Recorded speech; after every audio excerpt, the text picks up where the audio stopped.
Bismillahirrahmanirrahim. Assalamualaikum warahmatullahi wabarakatuh. Saya akan menyampaikan pertama tentang sedikit sejarah perkembangan bahasa Arab. Jadi menurut etnolog, bahasa Arab merupakan bahasa berpenutur asli nomor 5 terbanyak di dunia dengan 242.391 jiwa di 60 negara. Bahasa Arab merupakan bahasa nasional di 25 negara seperti Arab Saudi, Algeria, Bahrain, Chad, Kamerun, dan masih banyak lagi. Ada banyak teori tentang asal-usul bahasa ini. Sebagian pendapat menyatakan bahwa bahasa Arab telah ada semenjak Nabi Adam. Hal ini merupakan interpretasi Al-Quran surah Al-Baqarah ayat 31, bahwa Allah telah mengajarkan pengetahuan tentang nama-nama kepada Nabi Adam. Bahasa yang digunakan oleh Adam tersebut ditafsirkan sebagai bahasa Arab. Jadi bahasa ini merupakan bahasa pertama yang digunakan oleh manusia, kemudian berkembang menjadi berbagai cabang bahasa baru. Kemudian pendapat yang kedua mengatakan bahwa bahasa Arab termasuk rumpun bahasa Semitik atau bahasa rumpun bahasa Semit yang merupakan turunan rumpun Afroasiatik. Menurut para ahli modern, bahasa di dunia awalnya berasal dari daerah asal mula manusia pertama menetap, yaitu sekitar Asia dan Afrika. Bahasa yang lahir dari kawasan ini pada masa-masa berikutnya mencapai ratusan. Bahasa baru yang digunakan oleh sebagian besar penduduk dunia. Bahasa ini dinamakan Afroasiatik atau Afrasian atau Hamito-Semitik, sebuah istilah yang diperkenalkan oleh Maurice Delafosse tahun 1914. Bahasa ini memperanakkan sekitar 400 jenis bahasa yang beberapa di antaranya telah punah. Salah satunya ialah rumpun bahasa Semit yang menjadi tempat bernaung bahasa Arab dalam pohon klasifikasi bahasa. Kata Semit sendiri diambil dari Sem atau Syam atau Sam, putra dari Nabi Nuh, nenek moyang Ibrahim dan Ismail alaihissalam. Kemudian rumpun bahasa ini diperkirakan telah ada di Timur Tengah sejak abad ke-4 sebelum Masehi. Kemudian berkembang masuk ke kebudayaan Mesopotamia dan mencapai Suriah. Rumpun ini juga menurunkan bahasa Akkadiyah atau Akkadian yang telah punah, bahasa Ibrani, dan Aramaik yang banyak digunakan dalam literatur kuno.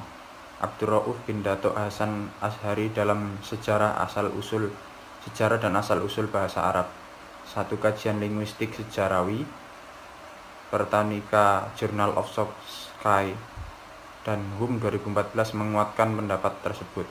Jika dianalisis dari segi konteks klausa, ternyata banyak terdapat titik kesamaan antara bahasa Semit dan bahasa Arab kuno, kata beliau. Contohnya dalam unsur fonologi atau suara atau unsur-unsur fleksi atau al-i'rab dan pola-pola bentuk jamak.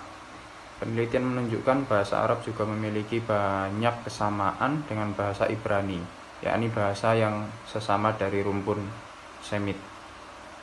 Kemudian dalam materi ilmu terjemah kali ini kita akan membahas sedikit tentang kosakata bahasa Arab asli dan bahasa Arab serapan. Yang pertama, kosakata bahasa Arab asli. Kosakata Arab asli yakni kosakata yang bersumber langsung dari bangsa asli penutur Arab. Dalam keilmuan bahasa Arab yang juga dikembangkan sejalan dengan keilmuan Al-Quran, sumber kosakata bahasa Arab asli diantaranya diambil dari para penutur aslinya, yaitu suku-suku Arab yang masih menggunakan penuturan Arab-Arab kuno atau tradisional. Seperti dalam penjelasan sejarah perkembangannya bahwa bahasa Arab berasal dari rumpun bahasa Semit, maka dari sanalah sumber utama kosakata bahasa Arab asli. Kemudian yang kedua adalah kosakata Arab serapan. Kosakata Arab serapan adalah kosakata dalam tata bahasa Arab yang tidak bersumber dari penutur asli Arab, tetapi diambil dari kosakata bahasa lain yang kemudian diadopsi dalam kata bahasa Arab. Hal ini mungkin terjadi karena dalam perkembangan suatu bahasa selalu ada adopsi kata, di mana suatu kata yang terdapat pada satu bahasa tertentu bisa jadi tidak ditemukan dalam bahasa yang lain. Maka adopsi ini sudah terjadi pada bahasa Arab sejak zaman terdahulu.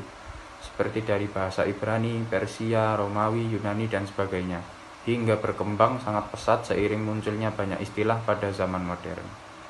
Sekian pengenalan tentang bahasa Arab asli dan kosakata bahasa Arab serapan. Terima kasih.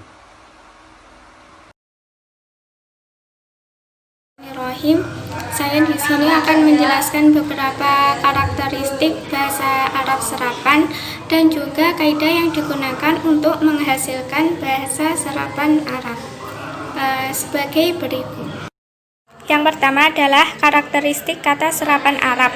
Ada beberapa karakteristik yang terdapat pada kata-kata mu'arrab atau kata asing yang diserap ke dalam bahasa Arab yang membedakannya dengan bahasa Arab asli. Kata serapan bahasa Arab ada beberapa karakteristik, yakni sebagai berikut.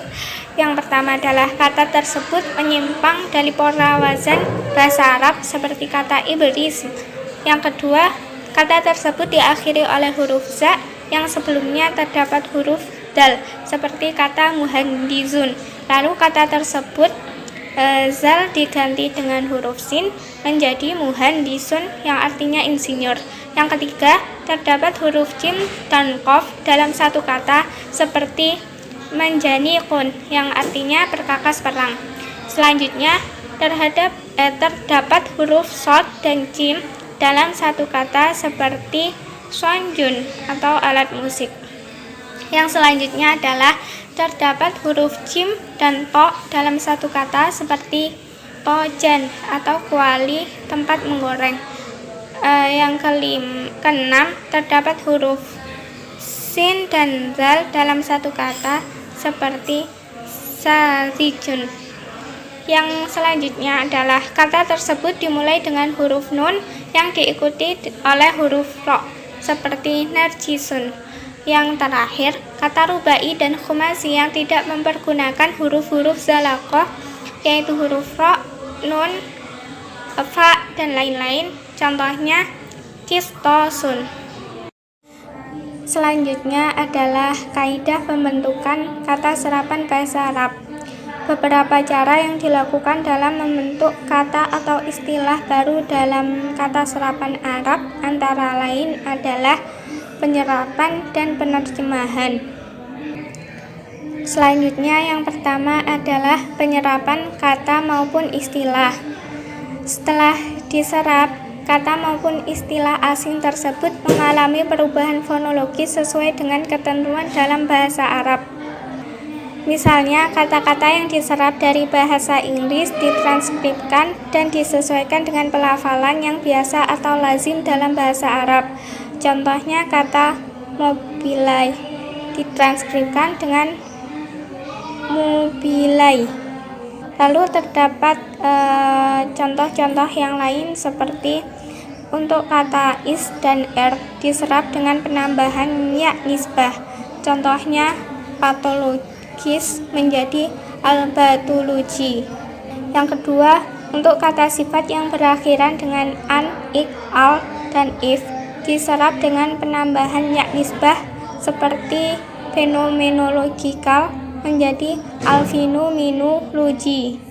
Dari kata tersebut ada perubahan suara yang terwujud dalam perubahan huruf dalam kata yang diserap, seperti huruf P menjadi huruf ba, ya, seperti albatologi. Perubahan tersebut disebut asimilasi fonemik. Contoh lain dari asimilasi fonemik antara lain suara G berubah menjadi suara jim seperti geologik menjadi geologi. Yang kedua, suara C berubah menjadi suara sin seperti sinema menjadi sinema.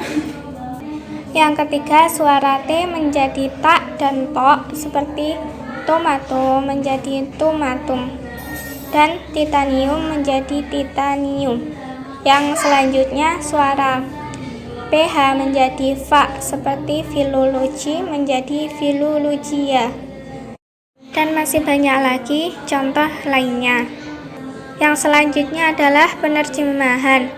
Proses pembentukan kata atau istilah dengan penerjemahan dari bahasa asing merupakan dampak dari perkembangan ilmu pengetahuan modern.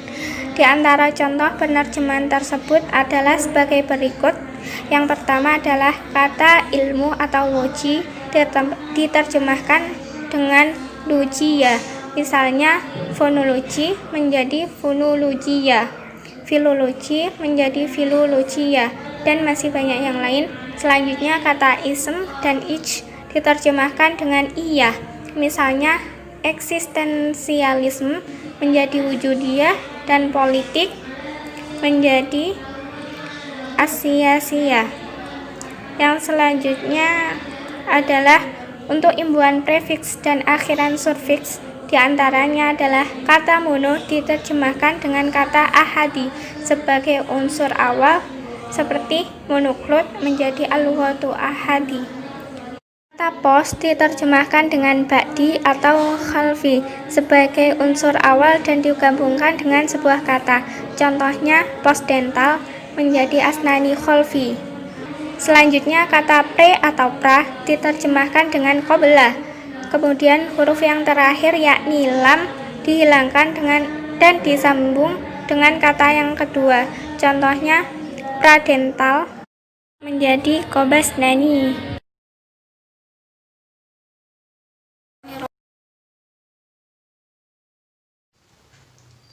Di sini saya akan menjelaskan tentang membandingkan kosakata Arab asli dan serapan dilengkapi dengan contohnya.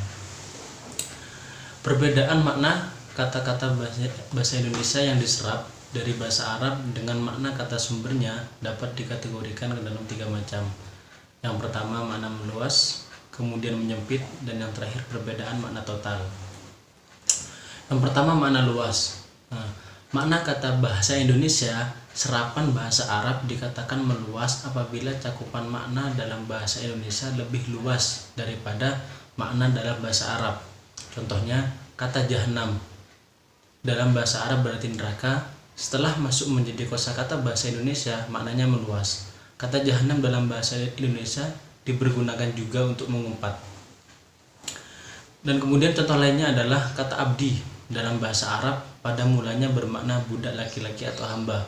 Setelah masuk ke dalam bahasa Indonesia, makna tersebut meluas menjadi karyawan atau pegawai. Nah, di sini ada tabel contoh kosakata bahasa Indonesia serapan bahasa Arab yang memiliki makna lebih luasnya dari makna sumbernya. Nah, kata dan makna dalam bahasa Arab fahamah yang berarti pengertian atau pemahaman. Nah, kata dalam bentuk bahasa Indonesianya paham yang artinya pengertian atau pengetahuan. Kemudian contoh lainnya bisa dilihat di PPT yang telah kita kirimkan. Nah, kita lanjut untuk yang kedua, yaitu makna menyempit. Kosakata bahasa Indonesia serapan bahasa Arab mengalami perbedaan makna menyempit dari makna bahasa donornya. Misalnya pada kata ahad, dalam bahasa Arab berarti satu, hari Minggu, dan pertama. Dalam bahasa Indonesia kata ahad digunakan dengan makna hari Minggu saja. Nah, di samping memiliki makna menyempit, kata-kata ahad juga hanya digunakan oleh kalangan Islam. Kata-kata bahasa Indonesia serapan bahasa Arab yang mengalami permasalahan serupa. Nah, yang kedua yaitu makna menyempit. Nah, kosakata bahasa Indonesia serapan bahasa Arab mengalami perbedaan makna menyempit dari makna bahasa donornya. Misalnya pada kata ahad dalam bahasa Arab berarti satu, hari Minggu, dan pertama. Nah, dalam bahasa Indonesia kata ahad digunakan dengan makna hari Minggu saja. Di samping itu memiliki makna menyempit, kata ahad juga hanya digunakan oleh kalangan Islam. Kata-kata seperti adab, ayat, dan khilaf merupakan contoh lain kata-kata bahasa Indonesia serapan bahasa Arab yang mengalami permasalahan serupa. Di sini ada contoh tabel yang mana contoh kosakata bahasa Indonesia serapan bahasa Arab yang memiliki makna lebih sempit dari bahasa donornya.